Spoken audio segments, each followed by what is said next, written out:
kasih yang terindah,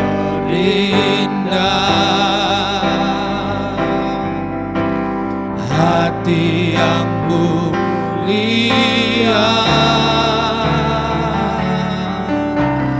hanya ku temukan di dalam-Mu, Yesusku. Pujian dari hatiku selalu di setiap waktuku, tiada pernah berubah kasih-Mu. Oh, karya terbesar dalam hidupku, pengorbanan-Mu yang selamatkanku. Engkaulah harta yang tak ternilai, yang ku miliki dan ku hargai. Kau Yesus, Engkau ku kagumi, karya terbesar dalam hidupku, pengorbanan-Mu yang selamatkanku. Engkaulah harta yang tak ternilai, yang ku miliki dan ku hargai. Yesus, Engkau ku kagumi, Yesus Engkau, Yesus Engkau ku kagumi, Yesus, Yesus Engkau ku kagumi. Shalom, saya Pendeta Peter Anggiat Napitupulu menyampaikan salam sejahtera kepada para pendengar renungan firman Tuhan pada kesempatan ini. Dan saya ucapkan juga selamat memperingati kematian Yesus Kristus pada hari Jumat ini. Dengan kasih Tuhan, saya menyapa seluruh jemaat Gereja Penyebaran Injil dimanapun Bapak Ibu berada. Dan saya ucapkan selamat beribadah kepada jemaat GBI Petra yang sedang beribadah di rumah masing-masing pada ibadah Jumat Agung pada hari ini. Tema firman Tuhan yang saya akan sampaikan pada saat ini adalah karya terbesar sepanjang zaman. Setelah Yesus ditangkap dan diadili, kemudian dibawa ke bukit Golgota, bukit tengkorak untuk disalibkan, maka kita bisa lihat beberapa ayat dari kitab Injil, baik itu nanti dari Markus dan beberapa kitab Injil yang lainnya. Dari Markus pasal 15 ayat 25, saya ajak kita untuk sama-sama membacanya. Hari jam 9 ketika ia disalibkan. Dalam Markus 15 ayat 34 kita sama-sama membaca juga. Dan pada jam 3 berserulah Yesus dengan suara nyaring, Eloi, Eloi, lama sabatani, yang berarti, Allahku, Allahku, mengapa engkau meninggalkan aku? Dari jam 9 ketika disalibkan sampai Yesus mati jam 3 sore, selama 6 jam disalib, beberapa keajaiban terjadi yang merupakan karya terbesar sepanjang zaman. Kita bisa lihat di dalam beberapa ayat berikut juga. Saya akan ajak kita melihat kitab Matius pasal 27 ayat 45 sampai 54. Ayat 45 saya akan ajak Bapak Ibu membaca bersama. Mulai dari jam 12 kegelapan meliputi seluruh daerah itu sampai jam 3. Ayat 46, kira-kira jam 3 berserulah Yesus dengan suara nyaring, Eli, Eli, lama sabatani. Artinya, Allahku, Allahku, mengapa engkau meninggalkan aku? Dalam ayat 50 saya ajak kita membacanya. Yesus berseru pula dengan suara nyaring lalu menyerahkan nyawanya. Ayat 51. Dan lihatlah, tabir bait suci terbelah dua dari atas sampai ke bawah. Dan terjadilah gempa bumi di bukit-bukit batu terbelah. Dan bukit-bukit batu terbelah. Ayat 52. Dan kuburan-kuburan terbuka. Dan banyak orang kudus yang telah meninggal bangkit. Ayat 53. Dan sesudah kebangkitan Yesus, mereka pun keluar dari kubur. Lalu masuk ke kota kudus dan menampakkan diri kepada orang banyak. Ayat 54. Kepala pasukan dan prajurit-prajuritnya yang menjaga Yesus menjadi sangat takut ketika mereka melihat gempa bumi dan apa yang terjadi. Lalu berkata, sungguh ia ini adalah anak Allah. Kemudian saya akan ajak Bapak Ibu melihat juga kitab Lukas pasal 23 ayat 47. Dikatakan, ketika kepala pasukan melihat apa yang terjadi, ia memuliakan Allah. Katanya, sungguh orang ini adalah orang benar. Dalam Lukas 23 ayat 48. Dan sesudah seluruh orang banyak yang datang berkerumun di situ untuk tontonan itu, melihat apa yang terjadi itu, pulanglah mereka sambil memukul-mukul diri. Dari ayat-ayat yang kita baca di atas, kita bisa simpulkan ada 6 keajaiban yang terjadi selama 6 jam Yesus di kayu salib. Yaitu keajaiban yang pertama yang terjadi adalah 3 jam kegelapan meliputi seluruh daerah itu. Bisa jadi matahari turut berduka karena terang yang sejati yaitu Yesus mati disalibkan. Matahari tidak tahan melihat bagaimana kejamnya perlakuan manusia terhadap sang terang. Matahari menutup matanya, tidak mau bersinar selama 3 jam. Dan yang kedua, kita bisa lihat keajaiban yang kedua. Terjadi gempa bumi dan bukit-bukit batu terbelah. Ternyata bumi gemetar ketakutan waktu menyaksikan sang sumber hidup dan sang penciptanya yaitu Yesus Kristus dilumatkan oleh kuatnya dosa dan pemberontakan manusia.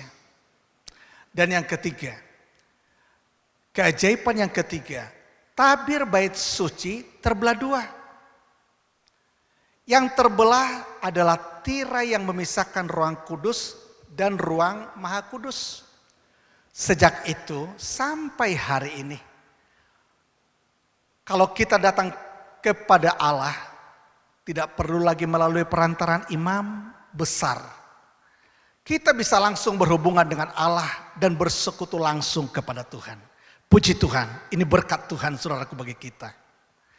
Dan keajaiban yang keempat, kuburan terbuka dan orang kudus bangkit. Hal ini suatu keajaiban dari karya Kristus di kayu salib. Keajaiban yang kelima adalah pengakuan kepala pasukan Romawi. Dia seorang Romawi, bukan orang Yahudi yang bersunat. Dan bukan orang Yahudi yang menyebut dirinya beragama.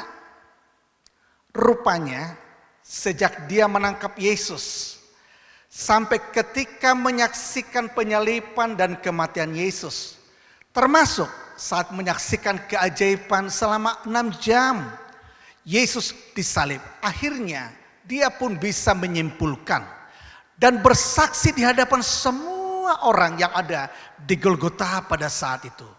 Sungguh, ia ini adalah anak Allah.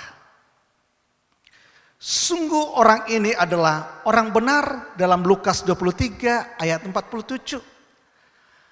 Dengan mengakui bahwa Yesus adalah orang benar di depan umum, di hadapan semua yang ada pada saat itu di Bukit Golgota. Ia mengaku telah melakukan satu tindakan yang salah dan tindakan yang keliru. Mungkin saja ketika dia menerima SK dari pemerintah Romawi, bisa saja dalam SK itu dituliskan salibkan dan bunuh sampai mati seorang yang bernama Yesus, orang Nazaret. Dia itu penjahat. Sehingga di awal dia bisa percaya benar bahwa Yesus itu adalah penjahat yang layak memang hukumannya hukuman disalibkan, mati secara terkutuk. Bagi dia barangkali di awal itulah yang tertanam di pikirannya. Sehingga ketika dia memukul Yesus dari awal rasanya tidak ada perasaan bersalah. Hati nuraninya biasa saja. Karena dia menganggap bahwa Yesus ini seperti di SK yang ditugaskan kepada dia. Penjahat yang harus mati. Ternyata ketika dia menyaksikan apa yang terjadi 6 jam di Bukit Golgota. Apalagi ketika Yesus juga menyampaikan dia kata-katanya supaya mereka diampuni. Karena mereka tidak tahu apa yang mereka perbuat. Dia melihat selain berbagai mujizat yang tadi, ternyata dalam diri Yesus ini ada kasih. Mengampuni musuh, termasuk dia diampuni pada saat itu. Akhirnya kesimpulannya berkata, Yesus bukan penjahat, tapi Yesus itu adalah orang benar. Keajaiban yang keenam. Semua orang yang menyaksikan kematian Yesus di Bukit Golgota pulang sambil memukul-mukul dirinya. Itu kita bisa lihat tadi dalam Lukas 23 ayat 48. Awal ke Bukit Golgota, mereka bisa saja dari awal mereka memukul dan meninju Yesus. Dan mereka tidak ada perasaan bersalah. Sampai ketika mereka menyaksikan 6 jam di Bukit Golgota, apa yang terjadi? Dan ternyata Yesus juga bisa mengampuni dari kayu salib musuh-musuhnya. Termasuk mereka pun yang meninju dia, memukul dia, mengolok-olok dia, memperlakukan dia begitu kasar dan tidak manusiawi. Ketika mereka melihat semua apa yang dikerjakan oleh Yesus dan yang disampaikan oleh Yesus di atas kayu salib itu, termasuk melepaskan kasih kepada musuh, akhirnya mereka pulang sambil memukul-mukul diri mereka. Dengan menyaksikan 6 keajaiban yang terjadi selama 6 jam di Bukit Golgota, kita bisa juga menyimpulkan bahwa peristiwa tersebut bukanlah kematian seorang manusia biasa. Ini adalah kematian seorang Mesias, yang sudah dijanjikan sejak dari perjanjian lama. Dia adalah pembebas, penyelamat yang sudah dinubuatkan nabi-nabi. Kematiannya adalah kematian untuk menyelamatkan manusia dari dosa dan hukuman kekal. Iblis menganggap bahwa usahanya untuk mengalahkan Yesus sudah berhasil dengan Yesus mati di kayu salib. Namun, saudara, disinilah iblis tertipu. Justru dengan kerelaan Yesus mati di kayu salib adalah awal kemenangan Yesus sampai nanti kebangkitannya pada hari ketiga. Yesus tidak mati dengan seperti yang dipikirkan oleh iblis. Tetapi Yesus tatkala dia mati justru mengorbankan darah. Karena tidak ada darah yang layak untuk menebus dosa manusia kecuali darah Yesus yang sempurna yang tidak bercacat itu. Darah binatang pun tidak ada. Hanya darah Yesus. Berarti Yesus memang harus mati. Mari bersyukur dengan kematian Yesus. Dengan darahnya akhirnya kita bisa menerima penebusan dosa-dosa kita. Manusia ditebus dari semua dosa-dosanya oleh darah Yesus. Pada Jumat Agung ini, darah Yesus tercurah di kayu salib. Itulah yang kita peringati. Ketika kita memperingati seperti ini, kita teringat peristiwa bangsa Israel dalam kitab Keluaran. Ketika mau keluar dari Mesir menuju tanah Kanaan. Mereka juga menyembelih domba. Dan darahnya dioleskan di ambang dan di depan pintu rumah. Ketika malaikat maut lewat rumah dari orang-orang yang ada di Mesir pada saat itu. Dan ketika malaikat itu melihat di depan rumah ada darah tersebut, maka rumah itu dilewati dan seisi rumah terselamatkan oleh darah domba tersebut. Yesus adalah anak domba Allah. Ketika kita menerima Yesus dan menerima darahnya yang tercurah di kayu salib, lebih kurang 2000 tahun yang lalu dia mati di kayu salib, maka kita percaya juga kuasa darah Yesus sanggup membebaskan kita dari semua kuasa jahat dari kekuatan iblis. Termasuk pada saat ini di kota-kota kita sedang ada wabah virus corona. Dari hal ini pun kuasa darah Yesus sanggup melindungi kita. Sanggup menolong keluarga-keluarga kita.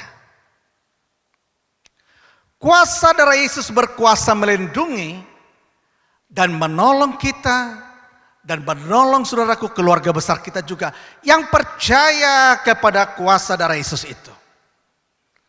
Selain kuasa darah Yesus yang menebus manusia, berkat karya pengorbanan Yesus di kayu salib itu dapat kita lihat juga sebagai berikut.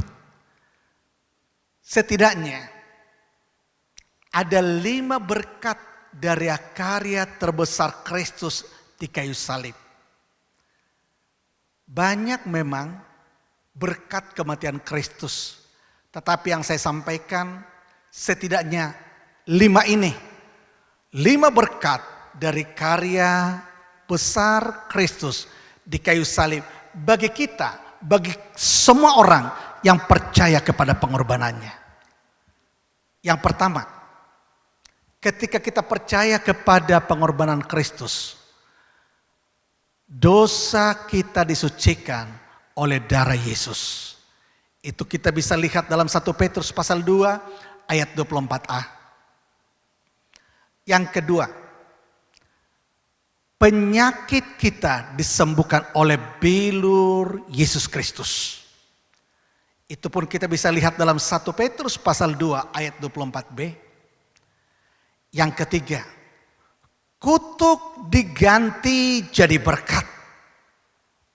Itu bisa kita lihat dalam Galatia pasal 3 ayat 13 sampai 14. Dan yang keempat, kemiskinan kita diganti dengan kelimpahan. Itu bisa kita lihat dalam 2 Korintus pasal 8 ayat 9. Dan yang kelima, penderitaan kita diganti dengan masa depan. Itu bisa kita lihat juga penderitaan kita yang ditanggung Kristus itu dalam Yesaya pasal 53 ayat 4. Dengan melihat 5 berkat besar ini, apa yang Yesus kerjakan di kayu salib, dosa kita diampuni. Siapapun Bapak Ibu yang hadir dalam ibadah hari ini, baik di rumah, baik pun tatkala saudara mendengarkan renungan firman yang disampaikan pada saat ini. Ketika saudara berkata dalam dirimu, saya masih ragu, selamat atau tidak saya ini. Jika saudara percaya kepada Yesus Kristus sebagai Tuhan dan Juru Selamat satu-satunya, maka darah Yesus sanggup mengampuni dosa saudara sebesar apapun. Dosa seisi dunia ini saja dapat disucikan dan diampuni oleh Yesus. Apalagi dosa saudara. Maukah saudara saat ini membuka hati dan berkata, Yesus, ampunilah aku dari semua pelanggaran dan dosaku, oleh darah-Mu sucikan saya. Ketika saudara terima Yesus sebagai Tuhan Juru Selamat dan meminta darah Yesus mengampuni dosamu, maka kita pindah dari maut kepada hidup yang kekal. Kita pindah daripada siksaan yang kekal kepada rumah Bapa di sorga yang kekal disediakan bagi kita. Karena dosa kita diampuni dan hidup kekal diberikan oleh Yesus. Kemudian ketika kita mengalami sakit penyakit, sampai hari ini kuasa Kristus tidak pernah berubah. Yesus tidak pernah berubah dulu, sekarang, sampai selama-lamanya. Dan kuasanya yang menyembuhkan penyakit, kuasa yang sama menyembuhkan penyakit saudara pada saat ini. Siapapun di antara kita yang sakit, mungkinkah saudaraku sakit sudah lama? Atau mungkin saudaraku ada yang terinfeksi dengan virus corona pada saat ini. Dengarlah pada saat ini, kuasa bilur Yesus berlaku menyembuhkan saudara. Dan menyembuhkan semua penyakit oleh bilur Yesus. Terimalah kesembuhan pada saat ini. Sembuhlah dalam nama Yesus Kristus. Saudara, jenis penyakit apapun oleh kuasa bilur Yesus disembuhkan semua penyakit. Terimalah kesembuhan dan jadilah sembuh. Ketika Yesus mati di kayu salib, kutuk-kutuk yang harus turun jatuh kepada kita, itu ditanggung Kristus di kayu salib. Supaya kepada kita tidak lagi kutuk turun, kegagalan, kehancuran itu tidak lagi kena kepada kita. Tetapi yang turun kepada kita adalah berkat Abraham, berkat Tuhan. Karena Kristus sudah menyelesaikan semua kutuk kegagalan itu di kayu salib. Untuk itu, siapapun di antara saudara yang selama ini merasa dirimu gagal, hancur, dan rasanya tidak ada kebangkitan selama ini.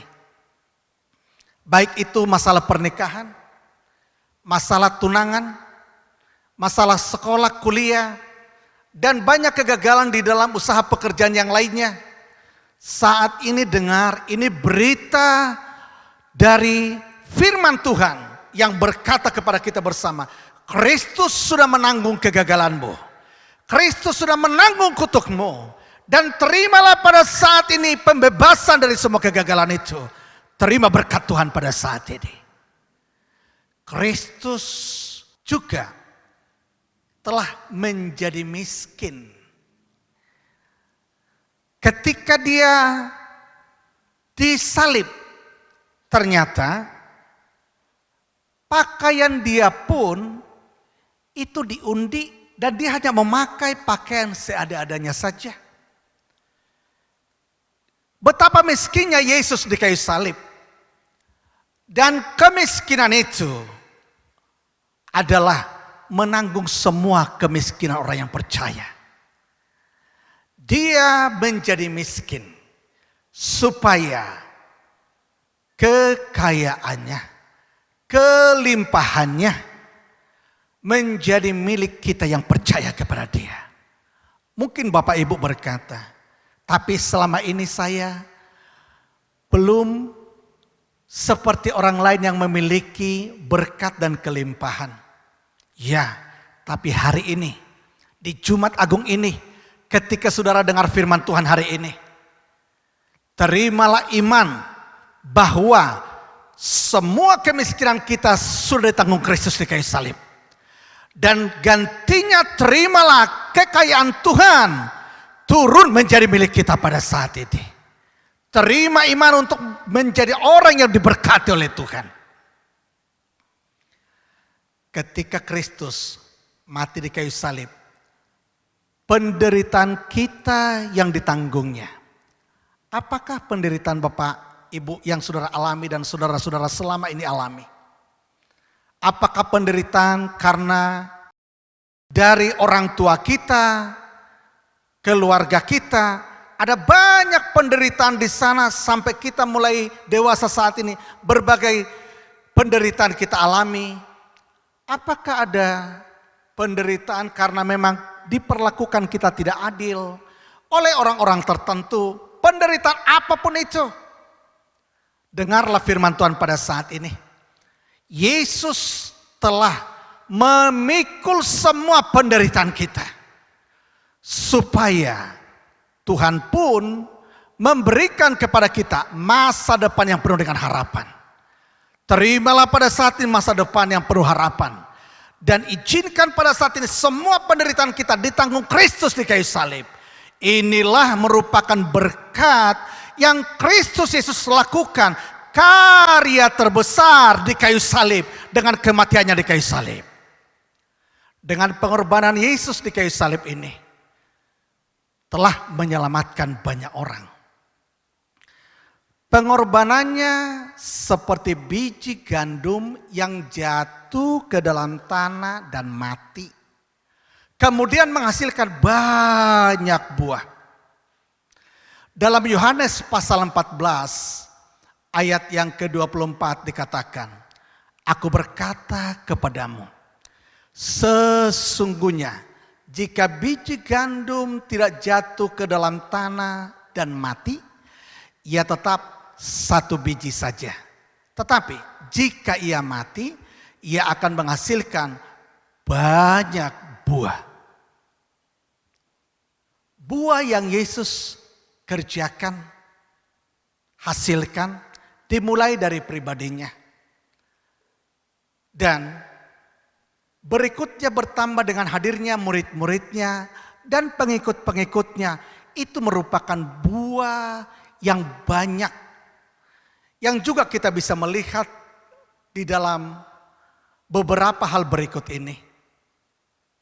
Jumlah murid Yesus bertambah jadi 12 orang, kemudian 70 orang. Dan yang percaya berikutnya 120 orang, dan ada juga hitungan 500 orang yang mengikut Yesus pada saat itu.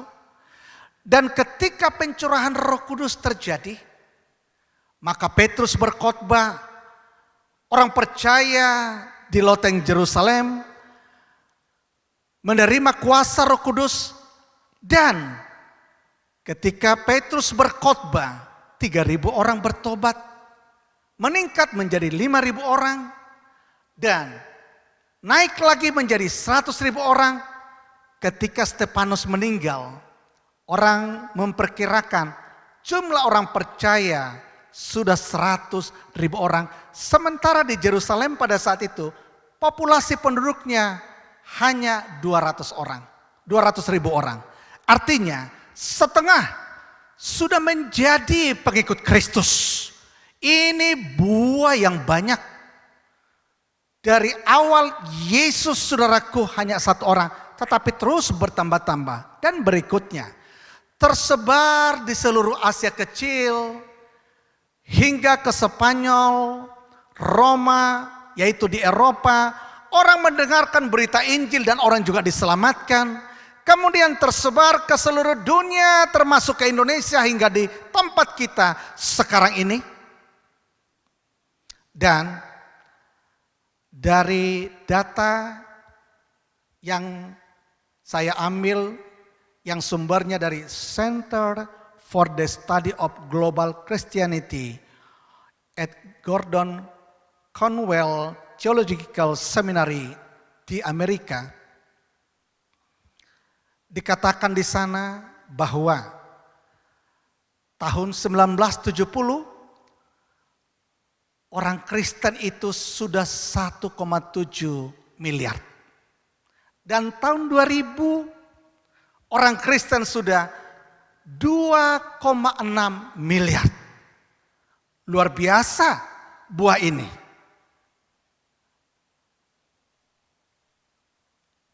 Saya beri kesaksian. Ada Pendeta Dr. J.N. Tanuwijaya yang akrab kita panggil dengan sebutan Om Tan. Dia adalah pendiri dan ketua sinode pertama dari Gereja Penyebaran Injil. Dan dia juga adalah direktur pertama dari Sekolah Alkitab Penyebaran Injil yang ada di Majalengka, dan rektor pertama STT Stapin Majalengka. Dari tahun 1967, dia mulai melayani pekerjaan Tuhan dan berdirilah Sinode Gereja Penyebaran Injil. Dan tahun 2008 Tuhan pun memanggil dia.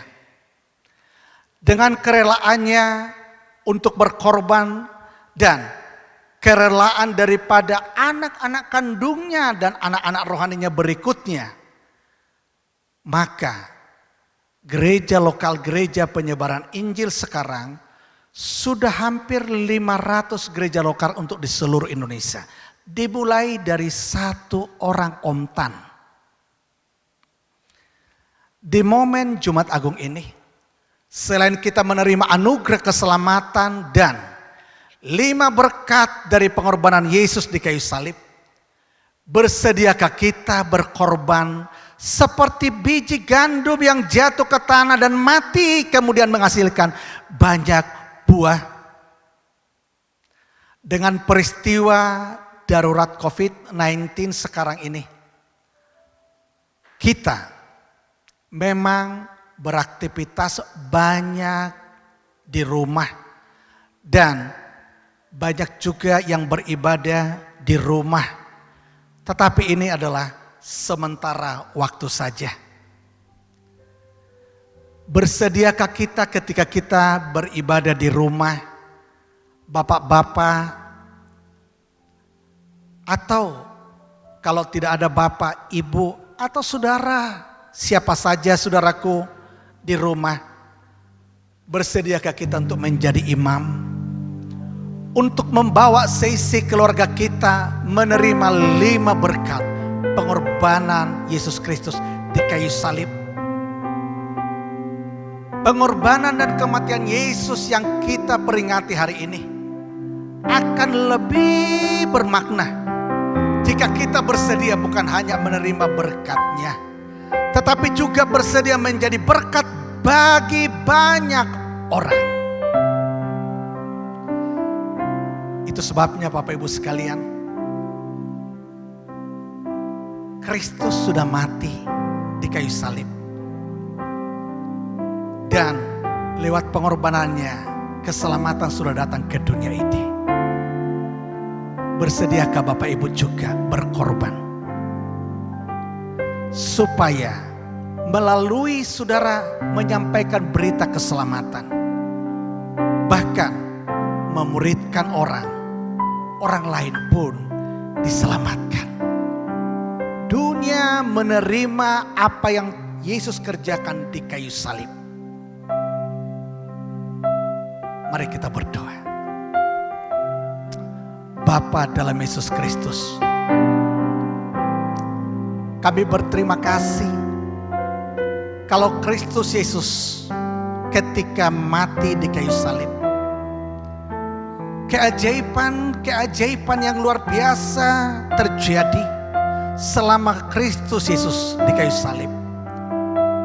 Itu membuat kami pada saat ini mempercayai Engkau Yesus adalah Mesias, penebus. Dan oleh pengorbanan-Mu lah semua dosa kami disucikan. Maka pada saat ini Tuhan, semua umat-Mu pada saat ini yang mendengarkan kebenaran firman Tuhan ini, izinkan semua kami pada saat ini Tuhan menerima perjanjian, penggenapan janji Tuhan bahwa Kristus mati adalah untuk kami juga. Tolong kami bersama supaya kami selain menerima janji-janji Tuhan, penggenapan janji Tuhan di mana Kristus sudah mati di kayu salib, kami juga bersedia menjadi alat berkat menyelamatkan banyak orang. Keselamatan terjadi, pemulihan terjadi, kesembuhan terjadi, pelepasan terjadi melalui kehidupan kami. Pakai hidup kami, jadikan kami menjadi alat berkat juga. Terima kasih. Di dalam nama Tuhan Yesus Kristus, kami bersyukur berdoa kepada Tuhan. Amin. Bapak, Ibu, dan saudara yang Tuhan kasihi, saya akan mengajak kita untuk masuk dalam perjamuan kudus. Jemaat yang ada saat ini di rumah, silakanlah saat ini pegang roti di sebelah kananmu, dan ada juga anggur tentu yang sudah disiapkan. Mari saat ini kita mempersiapkan diri untuk sehidangan dengan Yesus. Saya ajak Bapak Ibu untuk sama-sama bangkit berdiri. Mari berdiri dan kita nyanyikan lagu ini bersama-sama.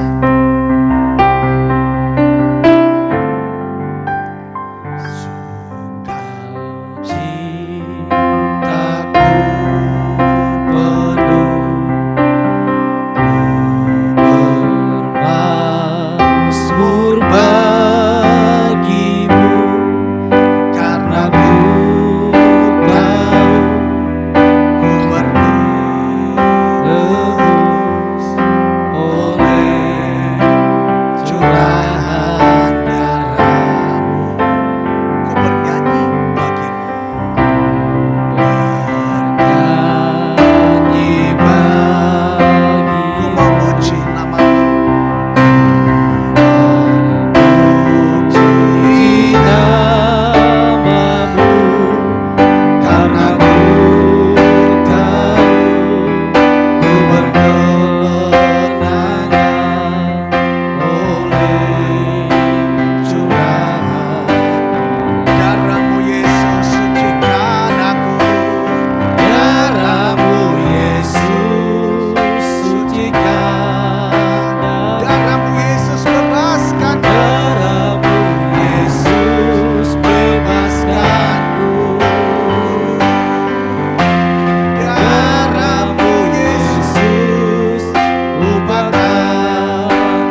Ada 5 berkat kematian Kristus Yesus di kayu salib.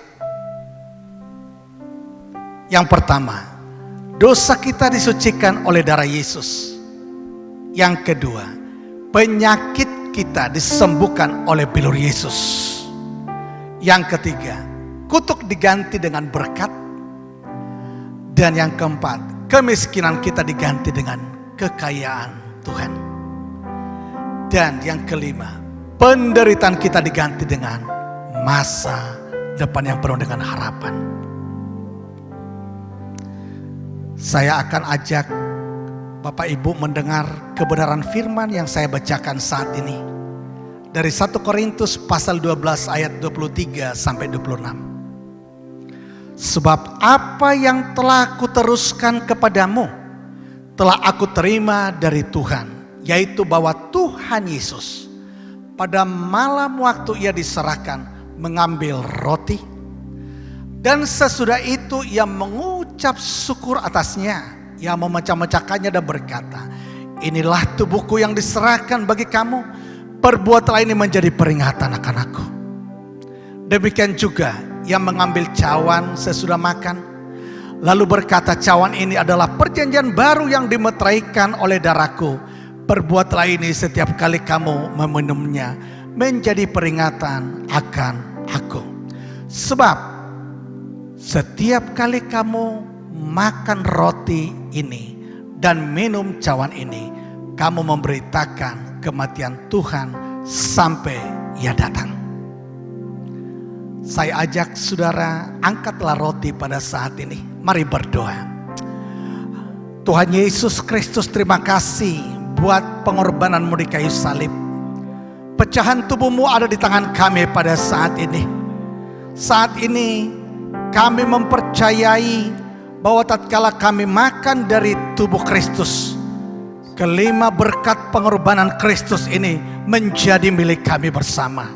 Terima kasih kepada Tuhan.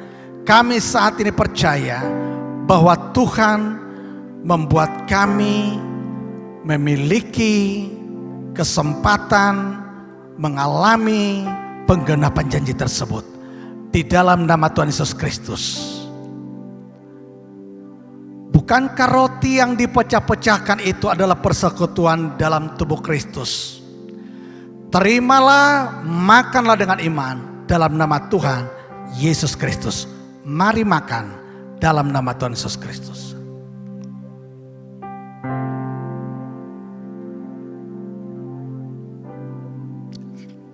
Terima kasih Tuhan Yesus. Peganglah anggur di sebelah kananmu dan angkatlah pada saat ini. Terima kasih Tuhan Yesus buat curahan darah-Mu. Darah-Mu inilah menguduskan kami, dan yang terjadi 2000 tahun yang lalu di kayu salib itu efektif sampai hari ini. Dan ketika kami minum dari darah Yesus, tidak ada lagi hambatan bagi kami untuk menerima 5 janji Tuhan, dan sepenuh apa yang Kristus kerjakan di kayu salib itu menjadi milik kami. Terima kasih. Di dalam nama Tuhan Yesus Kristus kami bersyukur kepada Tuhan saat ini.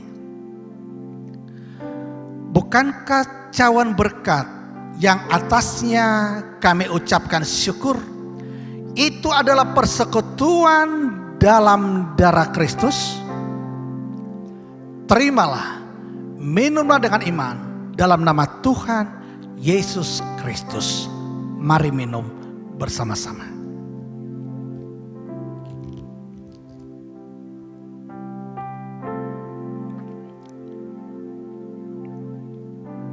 Haleluya, terima kasih Tuhan, terima kasih. Terima kasih Tuhan, terima kasih. Bapa dalam Yesus Kristus, kami mengucap syukur karena Tuhan sendiri yang telah memberkati perjamuan kudus yang kami sudah lakukan pada saat ini. Sepenuh janji Tuhan turun menjadi milik kami bersama pada saat ini.